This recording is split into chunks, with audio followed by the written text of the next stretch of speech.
Hello दोस्तों, स्वागत है आपका अपने YouTube channel nursing life blogs में।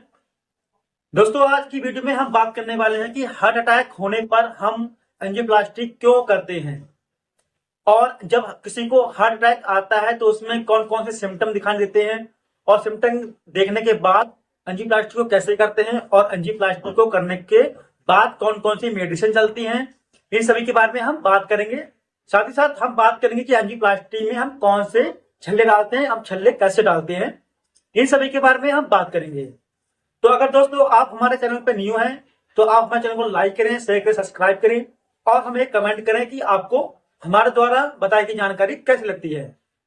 तो शुरू करते हैं कि हम हार्ट अटैक होने पर कौन कौन सी प्रक्रिया होती है, मतलब कौन कौन से लक्षण दिखाने पड़ेंगे सबसे पहले आपको।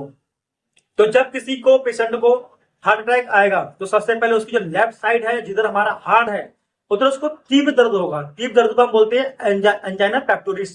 उसको एंजाइना पेन होगा, उसको बहुत ज्यादा दर्द होगा। साथ ही साथ उसके जो लेफ्ट हैंड है, लेफ्ट हैंड में दर्द होने के साथ साथ उसको चक्कर आएंगे, उसको वीकनेस आएगी और उसको प्यास लगेगी, उसको मतलब ड्राइनेस होगा, चक्कर आके गिर भी सकता है और उसको बहुत ज्यादा दर्द होगा।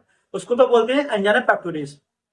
जब किसी को दर्द वगैरह होगा उसके बाद हम अस्पताल में पहुंचते हैं और अस्पताल में पहुंचने के बाद हम ईसीजी कराते हैं। ईसीजी एक प्रकार की हार्ट की जो जांच होती है, वो भी एक प्रक्रिया होती है। उसमें हम हार्ट के चारों ओर लीड लगाते हैं और 2 हाथों में लगाते हैं, 2 पैरों में लगाते हैं। ईसीजी में हम देखते हैं कि उसके एचडी एलिवेशन है वो चेंजेस लगातार आ रहे हैं। जो हमने अगर उसमें नॉर्मल ईसीजी होगी तो उसमें नॉर्मल लिख के आ जाएगा, अगर उसमें चेंजेस आ रहे हैं तो उसमें चेंजेस लिख के आपको आ जाएगा। साथ ही साथ हम लैब में कुछ सैंपल भेजते हैं, जैसे कि ट्रोपाई, सिपके वगैरह सैंपल भेजते हैं। अगर वो सब सैंपल भी पॉजिटिव आते हैं, ट्रोपा भी हमारा पॉजिटिव आता है और सीमिक के भी हमारा पॉजिटिव आता है, तब हम क्या करते हैं, पेशेंट को हम लेके आते हैं कैथ लैब। कैथ लैब एक ऐसी लैब होती है जहां पे हम पेशेंट को एक टेबल होती है उसमें लेटाते हैं और उसमें हम टीबी वगैरह जैसे हमारी मॉनिटरिंग लगी होती है, उसमें हम उसको देखते हैं कि कौन सी जो आर्टरी है ब्लॉकेज है, कॉटी नहीं है। उसमें पूरा मॉनिटर टाइप का लगा होता है, जैसे कि मैं आपको चित्र में दिखा रहा हूँ, टाइप में पूरा उसमें मॉनिटर लगा होता है। उसमें हम करते हैं पेशेंट की सबसे पहले एंजियोग्राफी। एंजियोग्राफी क्या होती है कि जो कौन सी आर्टरी है, कौन सी आर्टरी ब्लॉकेज नहीं है, उसमें पूरा हमारा विजुअलाइज होगा, उसमें पूरा दिखता है हमारा, मतलब छल्ले टाइप का आपको दिखेगा, जैसे कि मैं आपको चित्र में दिखा रहा हूँ, इस टाइप में पूरा दिखेगा उसको। एंजियोग्राफी हम दूसरी भाषा में समझ सकते हैं कि पेशेंट को अगर कोई चेस्ट में कोई प्रॉब्लम आती है, चेस्ट में कोई निमोनिया हो गया, फिर चेस्ट में अगर कोई इन्फ्यूजन है, प्लूरल इन्फ्यूजन है, उसको देखने के लिए हम चेस्ट का एक्सरे कराते हैं। या फिर हमारा कोई हाथ में कोई फ्रैक्चर वगैरह हो गया या फिर टांग में कोई फ्रैक्चर वगैरह हो गया तो हम उसका फ्रैक्चर देखने के लिए हम पेशेंट का एक्सरे कराते हैं। उसी प्रकार से हम हार्ट में कोई जो दिक्कत आ रही है, कौन सी आर्टरी कौन सी ब्लॉक है, कौन सी आर्टरी ब्लॉक नहीं है, उसको देखने के लिए हम सबसे पहले करते हैं एंजियोग्राफी।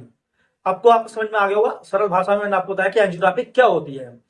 एंजियोग्राफी करने के बाद हम पेशेंट को पता लगता है कि हमारी उसकी जो आर्टरी है, टीबीडी, इसको डायग्नोस तो हम बाद में निकालते हैं, कौन सी आर्टरी, कितनी आर्टरी ब्लॉकेज है, कौन सी आर्टरी ब्लॉक नहीं है, उसको हम पेशेंट को टेबल पर लिटा लेते हैं और उसके हम एंजियोप्लास्टी 2 प्रकार से करते हैं। एंजियोप्लास्टी एंजियोग्राफी हम 2 प्रकार से करते हैं।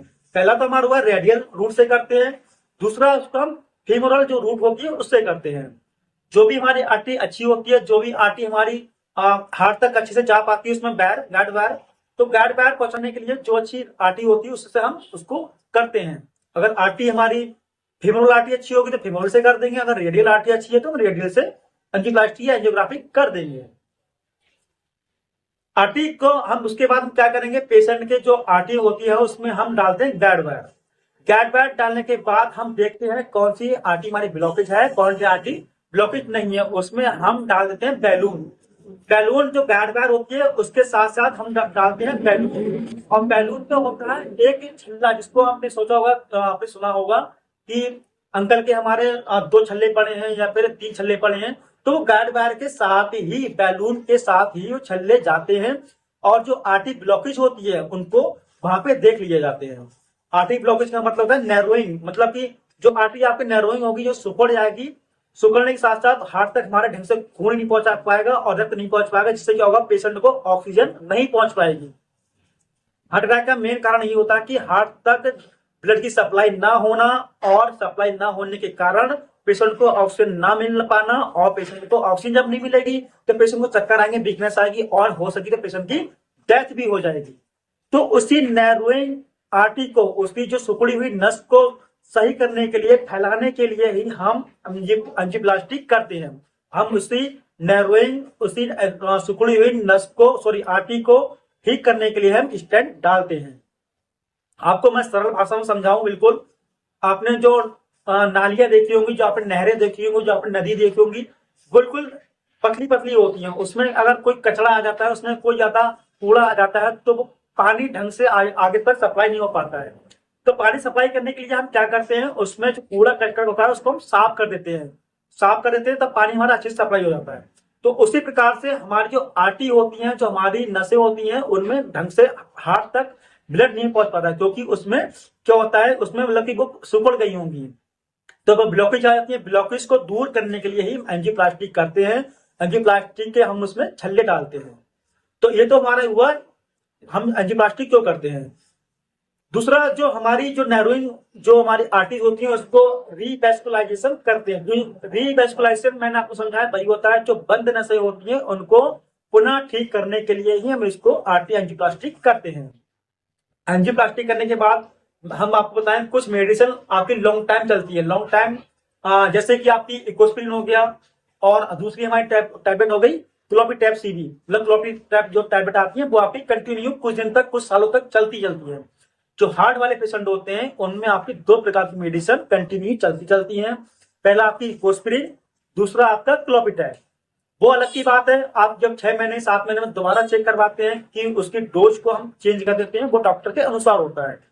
मगर किसी को अगर पेशेंट को हार्ट अटैक वगैरह बढ़ता है तो सबसे पहले आप जो नजदीकी डॉक्टर होते हैं उसके पास जरूर जाए। उसके बाद डॉक्टर डिसाइड करेगा कि आपको एंजियोग्राफी में क्या आ रहा है, क्या नहीं आ रहा है, उसके बाद आपको एंजियोप्लास्टी करनी है या नहीं करनी है। तो आज आपको मैंने समझाने का प्रयास किया कि एंजियोप्लास्टी क्यों करते हैं, एंजियोप्लास्टी करने पे हमें क्या क्या होता है, क्या दिक्कतें आती हैं, और कौन कौन सी मेडिसिन चलती है। अगर आपको मेरे द्वारा बताई गई जानकारी अच्छी लगती है, या फिर आपको कुछ भी थोड़ा बहुत गलत लगता है, तो आप कमेंट जरूर करें, मैं उसको सुधारने का प्रयास करूंगा। अपने दोस्तों में शेयर करें और सब्सक्राइब करें, और प्लीज कमेंट करना ना भूलें। Thank you.